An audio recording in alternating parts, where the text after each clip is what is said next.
Good morning. It's Friday, November 7th. The multi-front war in the Middle East is now 763 days old. I'm your host, Jonathan Schanzer. Welcome back to the FDD Morning Brief. Well, we have a new member of the Abraham Accords. It's Kazakhstan. Yeah, Sacha Baron-Cohen must be just giddy right now. Half the world is walking around uttering that signature Borat line. It's nice. At least once. I think everybody has since the news broke yesterday. I really did think that Indonesia was next. It obviously wasn't. And if you're tracking the news this morning, there was a mosque bombing in Jakarta. I hope that's not connected to the reports of possible normalization with Israel. We're going to keep watching that space. But for now, I'm just happy to see another country normalizing ties with Israel. Who doesn't want that? As Vice President J.D. Vance observed, this gives normalization momentum across the Muslim world. So let's see what comes next. Meantime, Kazakhstan, Yeg Shibash, great success. Okay, I'm done with the Sacha Baron-Cohen thing. Moving on to the rest of the show. Today's guest is Professor Netta Barak-Corren of Israel's Hebrew University in Jerusalem. She's a legal scholar, a cognitive scientist, a writer, and she's been working with a group of academics to assess the options that are on the table for Gaza's future, drawing on lessons from history to do so. We caught up yesterday for a fascinating pre-recorded discussion. We're going to play that for you shortly, so please do stick around. A bunch of stuff went boom yesterday in southern Lebanon. The IDF announced a wave of strikes against Hezbollah, including infrastructure belonging to the terror group's elite Radwan forces. The Iran-backed group has been stepping up its efforts to rearm, and the Israelis are having none of that. It's been almost a year since the ceasefire took effect in Lebanon, and let's face it, the government's efforts to disarm Hezbollah has failed. I'm actually not even sure we can say that there was an effort there, so maybe we can just say it was a failure to launch. Bottom line, if Beirut isn't going to crack down on Hezbollah, and let's face it, it hasn't, and it probably never will, the Israelis are going to have to do it themselves. So I hate to be the bearer of bad news here, but if you're saying that there is a ceasefire in Gaza, or rather in Lebanon, it's not. It's a low-intensity war. Meanwhile, the financial war against Hezbollah continues apace. The U.S. Treasury Department issued a new batch of sanctions against 3 Hezbollah financiers who took advantage of Lebanon's cash-based financial sector and used exchange houses to funnel tens of millions of dollars from Iran to Hezbollah. According to Treasury, Hezbollah used that money to support its forces, rebuild terror infrastructure, and reassert control over Lebanese territory. In short, the war against Hezbollah continues on multiple fronts. The group is down, but not out. And if you ask me, Israel might need to take care of business in Lebanon again, and maybe sooner than we all thought. Now for your headlines. Headline 1, Israel is at its wit's end with the porous Egyptian border. Israeli Defense Minister Israel Katz and the IDF Chief of Staff Eyal Zamir had lots to say about this week about that border security down south. On Wednesday, Katz held an emergency meeting with representatives from the Defense Ministry, IDF, Shin Bet, the Israeli police, and Lord knows who else to discuss the threat of cross-border drone smuggling. From here on out, an area adjacent to the border will become a closed military zone, and the rules of engagement are about to change. Moving forward, the Shin Bet will define all weapons smuggling by drone as a terrorist threat. What exactly does that mean? I'm not sure, but we're going to find out. In the meantime, if you've been watching and listening to the show over the last several months, you know that drones are constantly buzzing across the border, carrying Kalashnikovs, carrying ammunition, carrying other weaponry. And that is what is keeping those fighters in Gaza in business. In a separate meeting, Eyal Zamir, the chief of staff, instructed the IDF to double down on efforts to address that drone threat.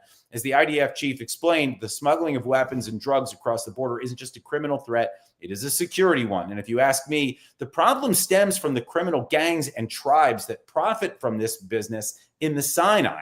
The Israelis need to get good intel on these criminals and then work together with the United States and Egypt jointly to solve the problem. That's how this thing gets done. But hey, that's just me trying to solve problems here. I don't know if anybody's listening. Headline 2, Israel and Greece wrapped up a joint military exercise this week. Love me some Greece. Highly recommend visiting there. Pro-America, pro-Israel, pro-peace, birthplace of democracy, and the souvlaki, man. Whoo. Okay, commercial is over. Back to the exercises. They took place over Greek airspace. The Israeli Air Force's 120th Squadron practiced refueling dozens of Greek fighter jets midair. According to the IDF, the drills lasted several hours, and they were designed to enhance the operational readiness of Israeli and Greek air forces. Israel and Greece regularly conduct joint exercises, like multiple times a year, and I'm all for it. Jerusalem and Athens are deepening their partnership and expanding their interoperability as Turkey looks to increase its influence in the Eastern Med. We all know the Turks are not interested in stability across this entire region. I don't know about you, but I sure as heck don't want to see Turkey rule the Med. Never. And nor does Greece or Israel. And so it's good to see them working together. Headline 3, still staying with Turkey. Turkey held a terrorist summit on Istanbul on Wednesday. Surprise. Yeah, Turkish intelligence chief Ibrahim Kalin touched base with Hamas about the Gaza ceasefire. Here we go again with our NATO allies and their Hamas clients. Kalin met with a delegation of Hamasniks headed by Khalil al-Hayya. He's the lead guy on Hamas's negotiating team, and he's based in, wait for it, Qatar. Yeah. Anyway, during the meeting, Hamas reportedly thanked the Turks and Turkish President Recep Tayyip Erdogan in particular, the Sultan, if you will. He thanked them for their role in mediating and monitoring the Gaza ceasefire. The meeting also covered implementing the next phases of the ceasefire, as well as Turkey's efforts to alleviate human suffering in Gaza. Bottom line, Hamas seems pretty happy for a group that is purportedly about to be dismantled.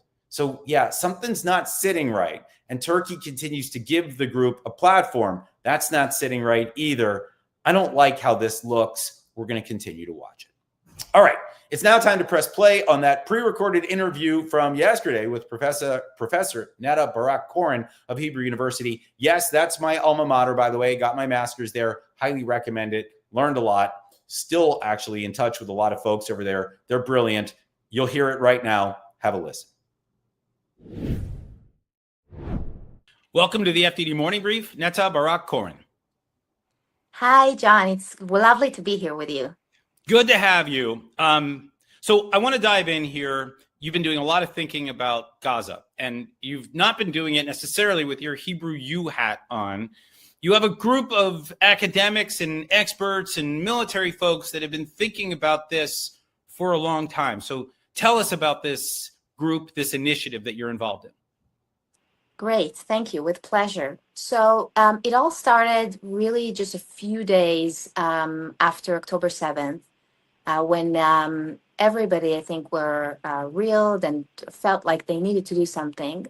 And the initiative started when 4 of us, pure academics, joined forces, thinking that what we can contribute to this effort is to really learn comparatively from history what worked and failed in the past in massive, ambitious projects like trying to really find an end to a very bloody conflict and transform a nation that was under oppressive and murderous regime for a very long time, like the Gaza population under Hamas. And so we embarked on this project, and we did that fully voluntarily. I was then on a sabbatical in Princeton, and my colleagues Danny Orbach, Harel Chorev, and Nati Flammer were also doing the regular academic work alongside things.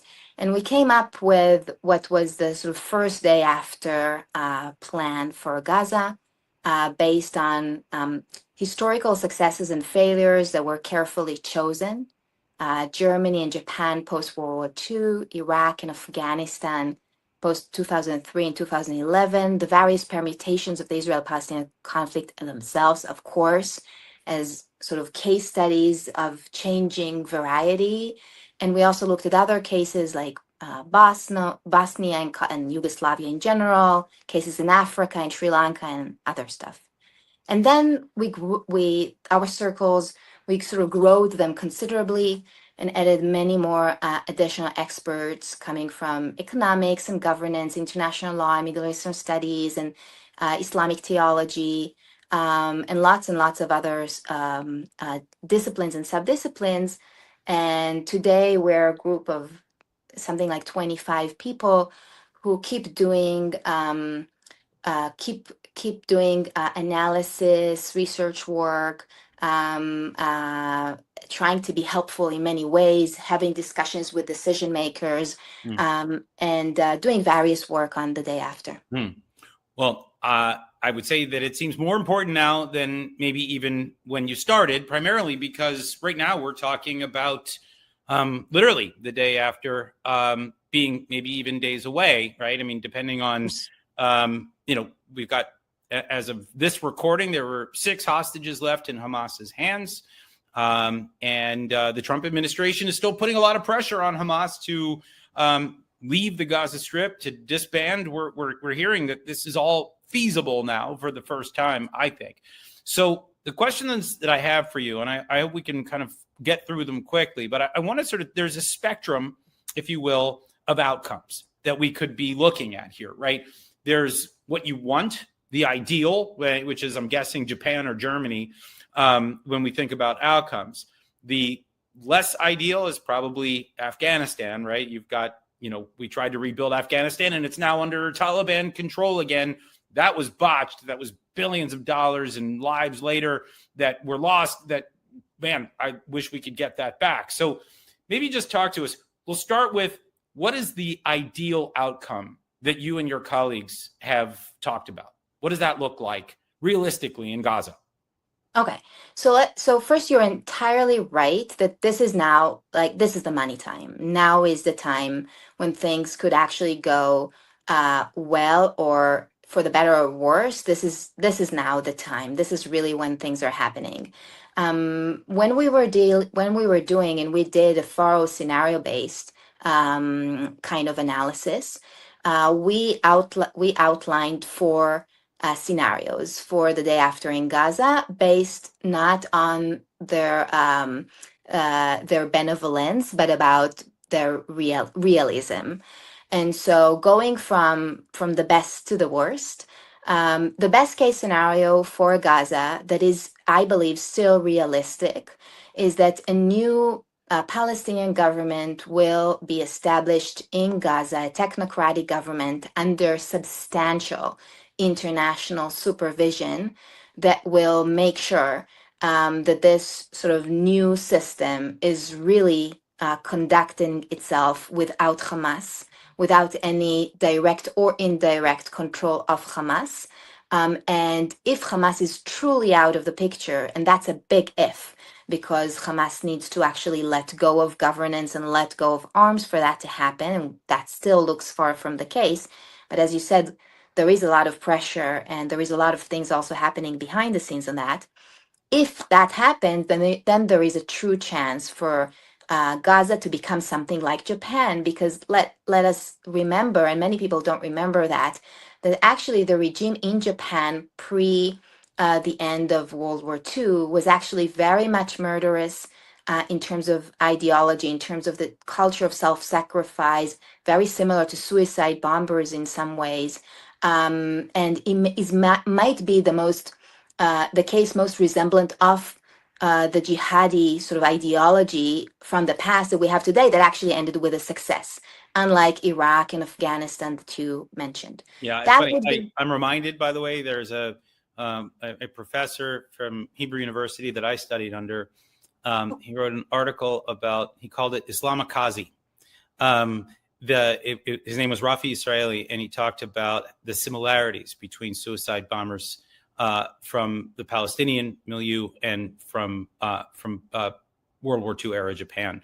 So I absolutely see that. But I want to ask you, I mean, I understand we're talking about the ideal here. We're talking about what you'd like to see, and what not the ideal, but the best case realistic scenario. Okay, fair enough. But here's my question, and I think a lot of people are going to ask this. Can you actually, I mean, haven't we done this before, right? With the Palestinian Authority, right? It was supposed to be under major supervision, right? We had the entire world, tracking everything that they did. This was a Bill Clinton era project. And the whole idea was we were going to take the Palestinian Authority in the West Bank and Gaza Strip with massive supervision, and we're going to disarm it and then build an army that was going to be responsible, and they were going to be, peaceful. And 7 years later, we see the outbreak of the Intifada. There are going to be those people out there. And look, I'm not going to tell you that that's where I am necessarily, but people say that culturally, we just don't have a partner. What do you say to those people? So first, I think the jury is still out, and sure, why start there? 100 years of conflict can seem quite intractable, and the conflict is often framed as intractable in academic and policymaking circles. What I think the sort of pluses, as you compare this to the failure of Oslo, is that we have here a territory that is sort of unified and small and much less challenging geographically wise than the sort of West Bank. That's on one hand. And also, one of the things that failed the Oslo Accords was that Yasser Arafat, from sort of the early days, adopted a policy of not fighting terror seriously. And so the terrorist groups, Hamas primarily, were the spoilers of the Oslo Accords. And with their lethal suicide bombings, caused gradually both more and more security restrictions on the Palestinians and caused the Israeli public to lose very quickly its faith in the likelihood of success of Oslo, and created a spiral down that ultimately led to the failure of the process for both peoples. Now, whether or not there is a chance for a better governance of Gaza will critically depend on the structure of governance that will be adopted for Gaza now. And I think we have very important lessons that were never applied to Oslo. Based on my research, I can tell you that we can now do, understanding the roots of this failure in Gaza. So just one example, it's not about governance, it's about education. Nobody ever in Oslo or afterwards have looked into what's going on in the Palestinian curriculums and the youth movements and the mosques. And there was this absurd, surreal reality where on the one hand there is a peace accord, and on the other hand the Palestinian Authority had radicalized the education system and the culture against the peace process. We have a chance to do something different now if the new governance will actually be attuned to this challenge, and there are lots of good ideas in that domain. Okay. You talked about the ideal under the realistic circumstances that we're dealing with now. Yes. What are you trying to avoid? I mean, what are the big pitfalls? I mean, look, I understand one is going to be just letting Hamas come back. I mean, I get that. Right.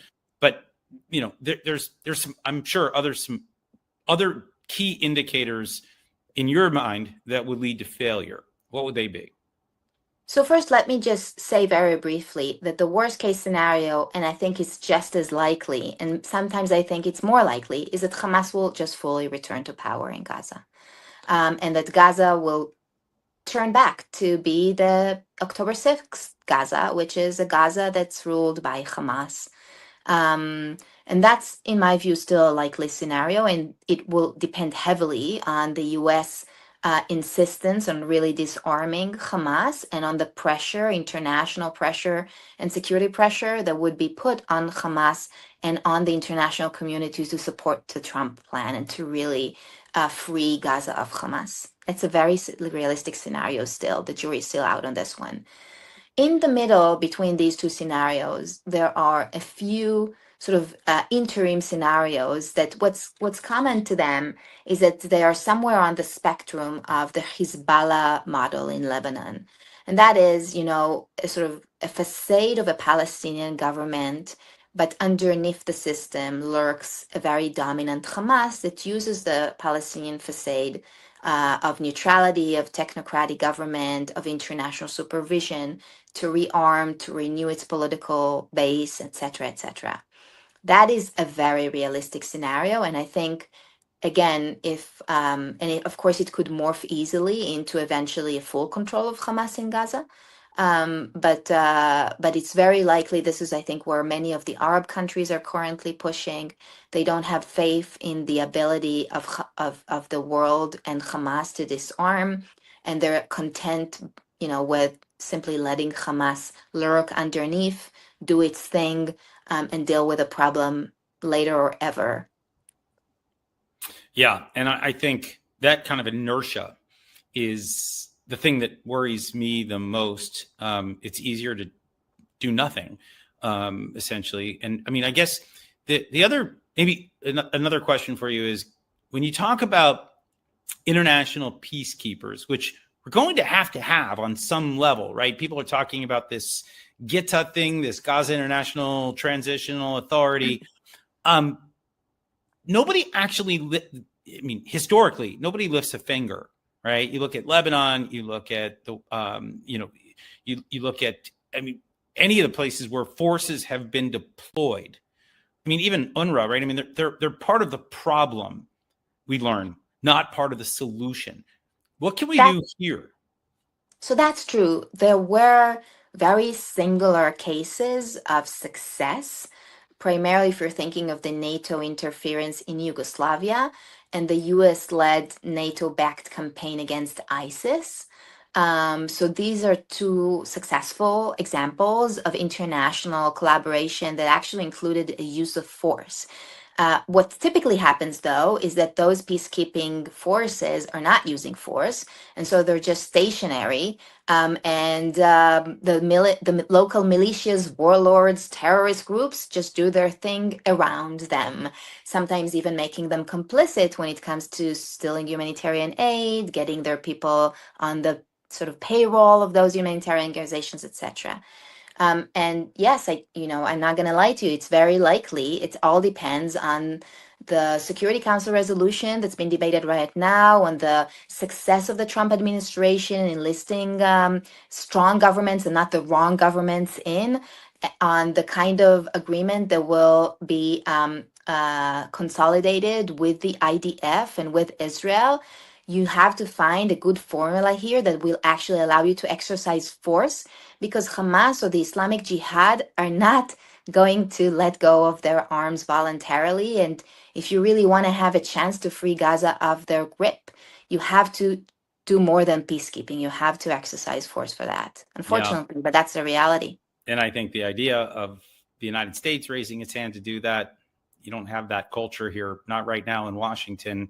I don't know who does it, but I think we'll leave it there. That's the cliffhanger. We'll have you back to talk about it whenever that force is finally stood up. I want to thank you, Netta Barak-Corren, for joining us today on the FDD Morning Brief. Thank you very much, John. All right. Interesting conversation there with a sharp academic out of Israel. Here's what FDD has on tap for you today. My colleagues Bradley Bowman and David Adesnik published a piece in Real Clear Defense about the new Netflix hit, A House of Dynamite. The movie is about a nuclear-armed ballistic missile barreling towards Chicago, and its intended message is pretty clear. The writers, directors, producers want to reduce the U.S. nuclear stockpile. Brad and David say the film is entertaining but misguided when it comes to this. Our real-world adversaries are expanding their arsenals and missile capabilities, which means the U.S. needs to strengthen its homeland missile defenses and actually build up that nuclear deterrent. FDD's Jonathan Saya and Behnam Ben Talabou are out with a new policy brief on Cyrus the Great Day, a holiday in Iran that commemorates the day that King Cyrus entered Babylon 2.5 millennia ago. Jonathan and Behnam explain how this day isn't just about celebrating Iran's most revered ancient ruler. It's a form of protest against the theocratic Islamic Republic. Not sure what I mean? Take a read. You'll see. Kind of cool. And finally, check out the article that my colleague Ivana Stradner published in The Hill with UT Austin's John Yu. The pair unpacked the new UN cybercrime treaty, which 65 nations signed last month. Here's the catch. Russia and China were the treaty's chief architects, which means the treaty is more concerned with legitimizing the repression of free speech than actually fighting cybercrime. Yikes. President Trump should lead the charge against this damaging document. It's going to seem counterintuitive, but it's really important we check the power of China and Russia. All right, that's it for today, folks. In fact, that's it for this week. This is the part of the show where I remind you that if you're looking for more FDD content, please visit our website, fdd.org, or take a look through our social media accounts. You'll get smarter little by little. And at the end of the year is fast approaching, so please make your tax-deductible donations at fdd.org/invest. Please and thanks. Tune in Monday for another episode of your favorite morning show. Until then, I'm Jonathan Schanzer, signing off for FDD.